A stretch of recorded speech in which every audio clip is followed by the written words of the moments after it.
Pronto. Você viu a Trindade ali dentro? Ali, ó, o Pai nas tábuas de pedra. Tá ali, o Pai, o Filho e o Espírito Santo ali.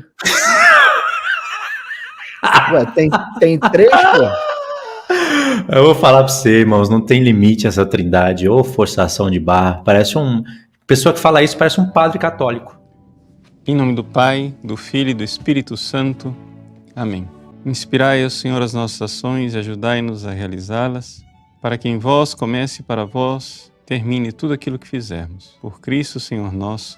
Amém. Santa Maria, Mãe de Deus, rogai por nós. Em nome do Pai, do Filho e do Espírito Santo. Amém. Deus me livre.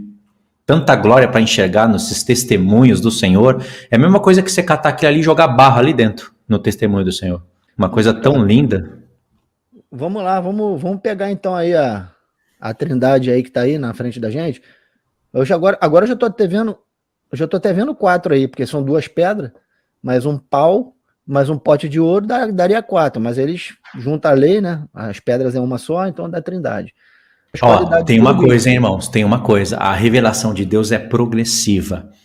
Deus começou revelando um tabernáculo com uma arca da aliança e 2 querubins. E todos aqueles detalhes. No templo de Ezequiel, a revelação vai ampliar. Você vai ver que tem 2 querubins, né, Pedro, ao redor.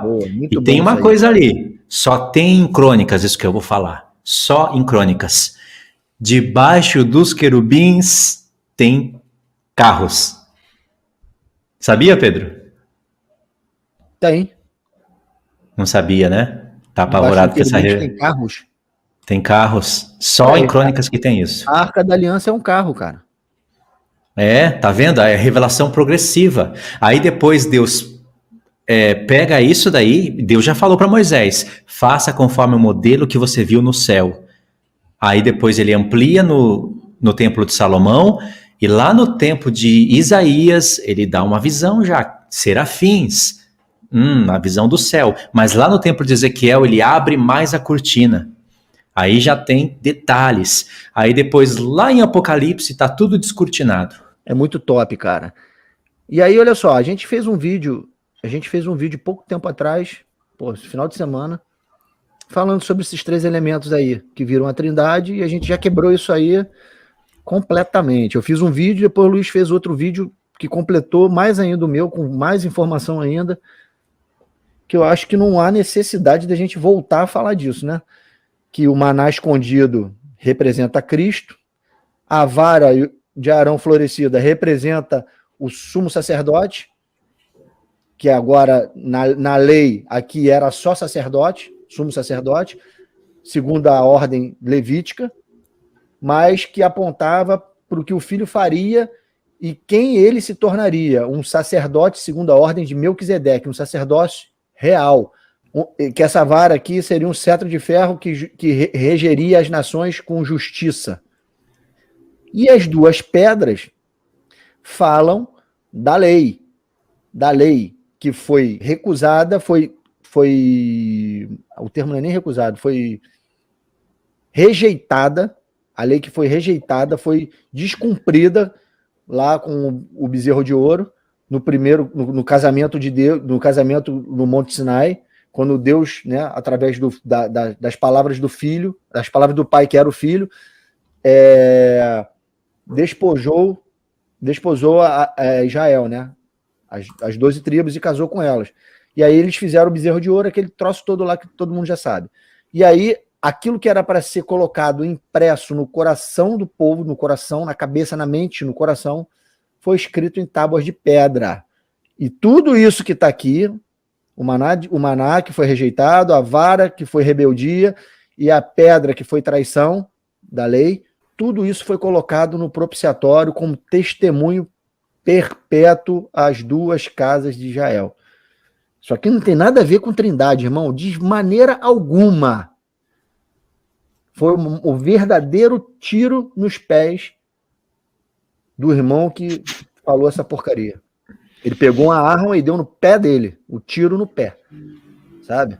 Quando ele quis endossar, quis fundamentar uma doutrina que não tem fundamento algum, é só forçação de barra em cima de texto e distorção de um monte de coisa. É que os irmãos têm que prestar atenção, sabe? Pegar a Trindade, botar dentro da Arca da Aliança, você tá cara, acabando com a mensagem de Deus. E aí você consegue ver o maná, que é o filho, a vara, que aponta para a linhagem sacerdotal, né, de Melquisedeque, a ordem de reis e sacerdotes, e as tábuas, que falam da velha aliança, ao qual Cristo precisaria dar o testemunho de vir, morrer, e mandar o Espírito para que a lei fosse colocada aqui, ó, no nosso coração, e fazer uma aliança, não como ele fez com Israel, mas como ele vai fazer com o novo Israel, o Israel glorificado, o Israel espiritual, as duas casas restauradas. Esse é o testemunho daquela Arca da Aliança, irmão. Que não fala. Ô Pedro, transformar as tábuas da lei no Pai, isso daí já mostra. O Pai, o legislador, quem escreveu os mandamentos nas tábuas foi o Filho. O Filho que escreveu ali. E ele já estava testemunhando a dureza do coração, a quebra dos mandamentos, o coração duro. É um testemunho diretamente para o Filho. E o Filho mesmo iria anular esse testemunho. Cada um desses utensílios tem um testemunho contrário ao povo e um testemunho a favor. Vocês podem ver que quando Jesus vem e passa pelo véu, ele já começa a anular, reverter todos aqueles testemunhos. Ele se torna propiciatório, ele floresce, ele é a vara que floresce, né? Não mais para Levi, mas para Judá. Ou seja, é mais ou menos isso que o Pedro falou, não vou repetir tudo de novo, né? Por isso que o tabernáculo se chama tabernáculo do testemunho. As tábuas de pedra também são chamadas de tábuas da aliança, também são chamadas de tábuas do testemunho. A vara também é chamada de vara do testemunho. Tem uma história contada com cada um desses elementos. E essa história não tem nada a ver com três divindades, com trindade. Mantenham na sua mente o texto de Ezequiel que eu falei, que o Espírito do Senhor estava nas rodas, que era o Espírito dos querubins, porque o Espírito Santo de Deus está nos querubins, está em toda a família. Toda a família dos santos tem o Espírito de Deus dentro. Tá, irmãos? Porque senão não é família. Tá? E o Luiz falou que tem família no céu. Paulo disse em Colossenses, não é Colossenses? Que tem família no céu e tem família na terra. Nós estamos entrando na família de Deus por meio do Espírito de Cristo que foi enviado para nós. O Espírito eterno. Aí, dá para ver? Dá. Oh, que maneiro. Boa. Então, isso daí, irmãos, que vocês estão vendo, não dá para ver as argolas. Ali, ó, dá para ver a argola, tá vendo uma argola ali? Dá aqui, ó, a argola aqui, ó. Tá aí. Então, pode ver que são 4 sacerdotes, e essa era a lei, 4 sacerdotes para carregarem a Arca da Aliança. A gente sabe que a Arca da Aliança era o trono, e que o trono de Deus estava em volta de 4 querubins. É a visão de Ezequiel, é igualzinho. Ou seja, e aqueles seres viventes, eles têm rostos de animais que falam da obra do Filho nos homens. Por isso eles falam santo, santo, santo. Cada um 3 vezes dá 12. É um reflexo, entendeu? O que estava na terra era algo que está no céu. É sombra e realidade. Aí fica melhor para explicar, né? Eu queria mostrar para vocês que essas rodas fazem alusão àquelas argolas ali, aqueles anéis aonde passam as varas. E isso, irmãos, vocês têm que conectar da seguinte maneira.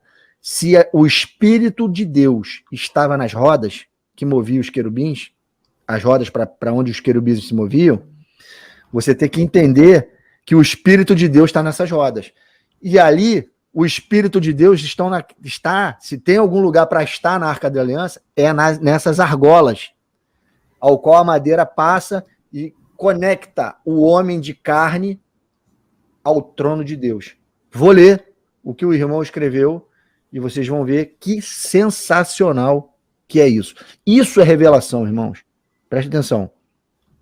Tudo por meio de Cristo. Está falando do Espírito, mas está testemunhando do Filho também, porque foi por causa do Filho que o Espírito foi enviado. Vou ler. A maravilhosa obra redentora de Cristo na cruz foi lançada na eternidade, estando livre da prisão do tempo e do espaço. fazendo redenção desde a fundação do mundo até a manifestação de Cristo sobre as nuvens em glória. Isso só foi possível porque tudo que o Filho do Homem ofereceu a Deus no tempo e no espaço, ele ofereceu por meio do Espírito Eterno, como está em Hebreus 9, verso 14. Espírito esse que é tipificado por um círculo, sem início nem fim, como uma aliança, ou conector entre tempo e eternidade, na figura das argolas que estavam na Arca da Aliança, nas quais eram colocadas 2 varas de madeira de acácia, revestidas de ouro. Com isso, possibilitava a conexão e o relacionamento de um Deus eterno, representado pela Arca de Ouro, com um homem natural que segurava as varas. A madeira de acácia simbolizava a humanidade do homem, já o ouro, a natureza divina. Por isso, por meio do Espírito Santo, é possível conectar essas 2 naturezas, uma na eternidade e a outra no tempo. Olha que coisa maravilhosa, irmãos.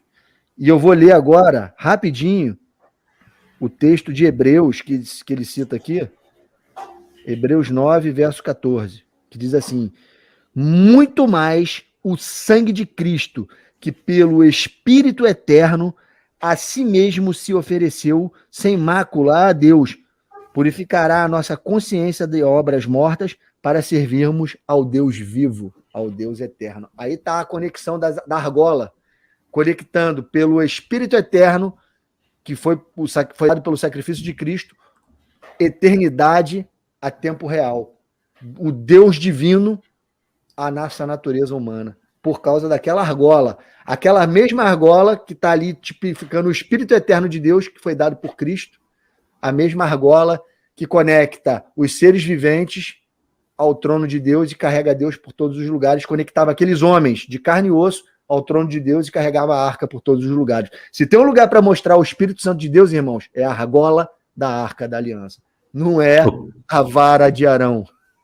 Tremendo, né, irmão? Vocês entenderam isso? É que para vocês entenderem mesmo, visualizarem mesmo, vocês têm que ler Ezequiel 1 e 10 com precisão, para vocês entenderem o porquê que Deus abriu o céu e mostrou aquelas coisas. Pedro, lê o verso 4 aí de Hebreus 9, 4. 4 e 5. Ao qual pertencia um altar de ouro para incenso e a Arca da Aliança, totalmente coberta de ouro, na qual estava uma urna de ouro contendo o maná, o bordão de Arão que floresceu e as tábuas da aliança. E sobre ela os querubins de glória, que com a sua sombra cobriam o propiciatório. Dessas coisas, todavia, não falaremos agora pormenorizadamente. Cara, que incrível, eu não tinha percebido que nesse contexto está falando do Espírito Eterno ao qual nos refere a argola da arca, que conecta Sim. a vara com a vara de acácia coberta de ouro com o trono de Deus, que é a Arca da Aliança. Cara, que bacana, que coisa. Isso é revelação, irmãos. E você vê que o escritor de Hebreus falou? Ele falou, todavia, sobre essas coisas não falaremos agora com detalhes. Olha só que coisa, hein, cara? Ou seja, tem como falar dessas coisas em detalhes. É que a gente está fazendo hoje. Agora, coisa tremenda, Trindade, falar dessas coisas, era Trindade. É lixo. É jogar barro na Arca da Aliança, chutar, fazer mó zona. Imagina um monte de macaco pegando aquelas coisas e jogando tudo pro alto. Eu conversei isso com o Luiz, eu vou falar isso para vocês agora. Eu falei isso no início da live. Quando a gente começa a desfazer doutrina humana, dogmática humana, Deus acrescenta isso que vocês estão vendo hoje, irmão. Se lembra que eu falei para vocês no início da live? Se vocês forem dormir, orem a Deus e perguntem se isso testifica no espírito de vocês. E vocês vão ver se o que a gente está falando é verdade ou é mentira. Irmão, eu queria que vocês fizessem essa prova com Deus.